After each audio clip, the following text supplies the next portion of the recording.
When my brother announced baby number 5, my parents cheered. Dad beamed, clapping him on the back. Great job, son.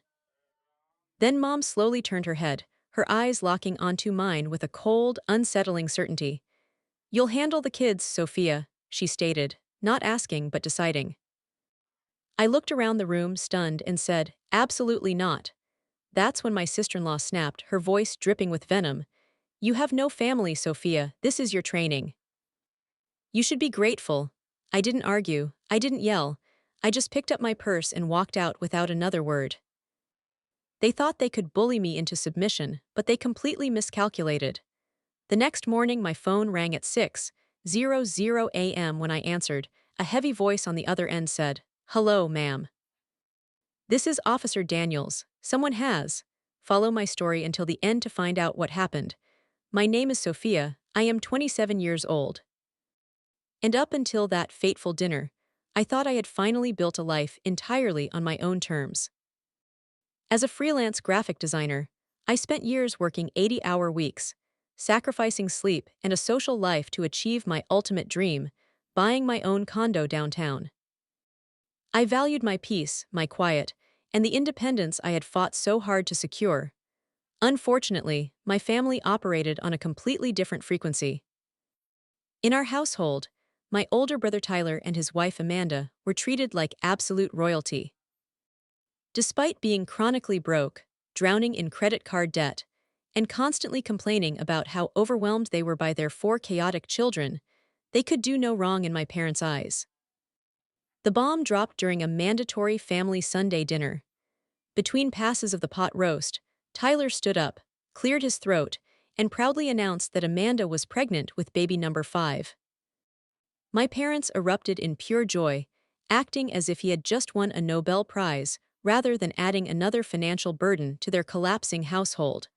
But the celebration quickly turned predatory.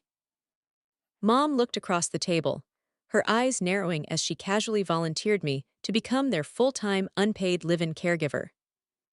When I flatly refused, Amanda's smug smile instantly warped into a snarl.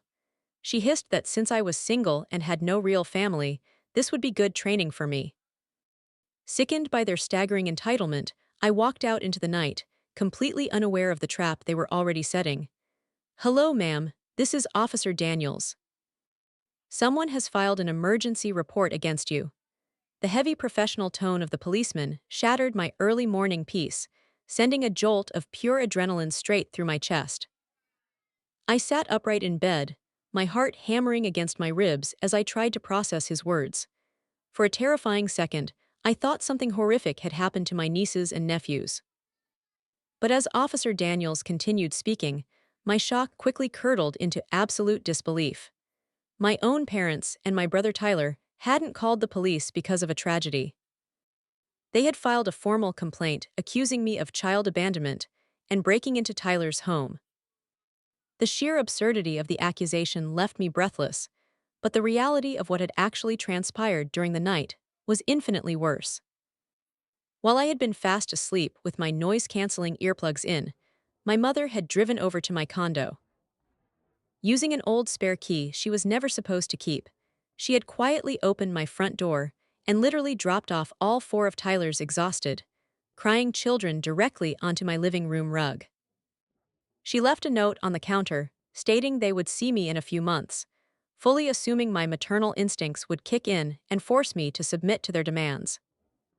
When the kids eventually panicked, walked back outside and called Tyler, my furious family decided to weaponize the law to punish me for sleeping through their ambush.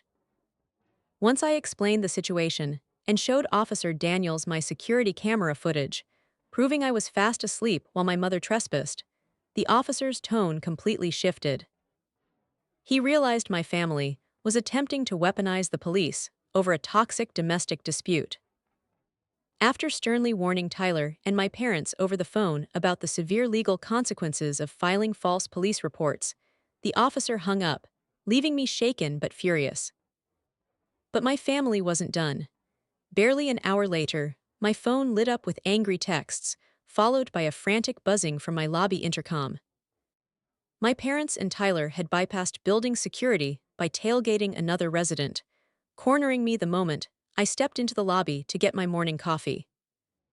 Instead of apologizing for abandoning 4 children on a dark porch or lying to the police, my mother marched up to me and slammed a folder onto the lobby reception desk.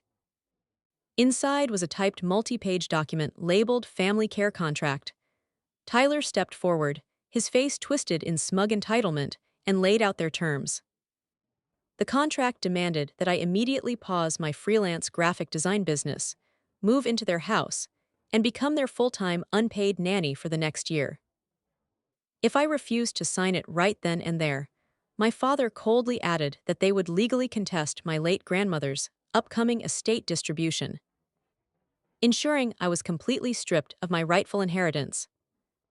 Refusing to let their hollow blackmail break me, I walked away from their trap in the lobby and immediately called Mr. Vance, my late grandmother's estate attorney.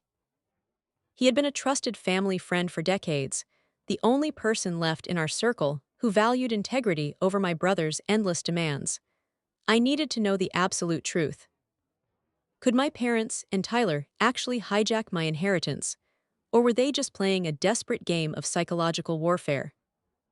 When I explained the family care contract and their threats to strip away my share of the estate, the line went entirely dead for a few long, agonizing seconds. Then Mr. Vance let out a heavy, deeply troubled sigh that sent a chill straight down my spine. What he revealed next completely shattered my remaining illusions about my family. He explained that my grandmother hadn't left a traditional inheritance, split evenly among us. Instead, she had established a massive educational trust fund worth several $1 million, specifically designated for her great-grandchildren, Tyler's kids. However, the strict legal terms of the trust stipulated that the funds could only be unlocked, managed, and distributed by a designated trustee who was actively providing full-time documented daily care for the children. The pieces of their sick puzzle instantly clicked into place. Tyler and Amanda didn't want me to care for their children out of love, family unity, or because I had no family of my own. They were drowning in debt, and they desperately needed my signature on that caregiving contract to exploit a legal loophole, giving them direct access to Grandma's millions to fund their own lavish lifestyle. Armed with the devastating truth about my grandmother's millions, a cold, sharp clarity replaced my fear. I wasn't going to hide, and I wasn't going to scream. Instead, I decided to play their game, but by my rules. I pulled out my phone and sent a carefully worded text message to Tyler and Amanda, stating that, after doing some deep soul-searching, I realized family really did come first, and I was finally ready to discuss the caregiving arrangement. To make it official, I suggested we all meet for a formal dinner at my parents' house the following evening. The response from Amanda was almost instantaneous, filled with fake heart emojis and gushing expressions of gratitude. They fell for it, hook, line, and sinker. The atmosphere inside my parents' dining room the next night was suffocatingly smug. They genuinely believed they had successfully broken my independent spirit and bullied me into absolute submission. Amanda sat at the table with a radiant, triumphant grin, openly flipping through luxury vacation brochures and showing my mother photos of a sprawling high-end mansion in a gated community. In her mind, she had already unlocked Grandma's trust fund and was spending the stolen millions before the fifth baby was even born. I quietly watched the display, matching their fake smiles with an icy calm of my own. When dinner ended, the room went quiet as I pulled a thick, heavy manila folder from my bag and laid it flat on the table. They all leaned forward eagerly, fully expecting to see my signature on their twisted caregiving contract. What they didn't know was that the documents inside were about to completely destroy their lives. The smug smiles vanished the instant Tyler opened the folder and stared at the first page. Instead of a signed caregiving contract, he was looking at an official forensic accounting report. Over the past 24 hours, Mr. Vance had worked tirelessly to unearth what my family had been doing behind closed doors, while my grandmother was fading away in the hospital. I leaned forward, my voice cutting through the sudden, suffocating silence of the room.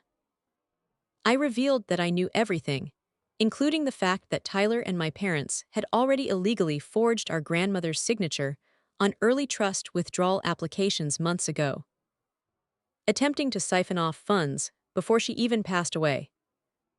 Amanda's face turned an ashen white as the luxury vacation brochures slipped from her trembling fingers. My father tried to bluster, standing up and shouting that this was family business and I had no right to pry, but I calmly slid a second set of documents across the polished mahogany table. This was a legally binding ironclad release form drawn up by Mr. Vance. I delivered my final non-negotiable ultimatum. Tyler and Amanda had exactly 5 minutes to sign away all of their claims to being trustees of the educational fund, permanently transferring absolute control over to an independent corporate executive who would protect the millions for the kids until they turned 18. If they refused to sign, Mr. Vance had instructions to immediately forward the undeniable evidence of their grand larceny, wire fraud, and forgery straight to the district attorney's office. Faced with the immediate reality of significant prison time, their arrogance completely collapsed into pathetic, terrified compliance. With trembling hands and tears of silent fury streaming down Amanda's face, my brother signed the release forms. My parents sat completely frozen, staring at the floor, utterly defeated by the realization that their elaborate plan to exploit me and steal from their own grandchildren had blown up in their faces. Their toxic greed had earned them absolutely nothing. They were left with zero access to my grandmother's millions, stuck facing their mountain of existing credit card debts, and forced to figure out how to raise a fifth child without a single dime of stolen, trust money to fund their lavish lifestyle. The corporate executive took over the trust the next morning, ensuring every dollar was legally protected for the children's actual education and future well-being. As for me, I changed the locks on my condo, blocked their phone numbers, and cut ties with all of them completely. For the past few months, I have finally enjoyed the uninterrupted peace, quiet, and thriving freelance design career that I worked so hard to build entirely on my own terms. What would you have done if your own family tried to trap you like this? Would you have signed the caregiving papers, or would you have fought back to protect yourself and the children's future? Comment the city you are watching from below and let me know your thoughts in the comment section. Please subscribe our channel for more interesting stories. Thank you.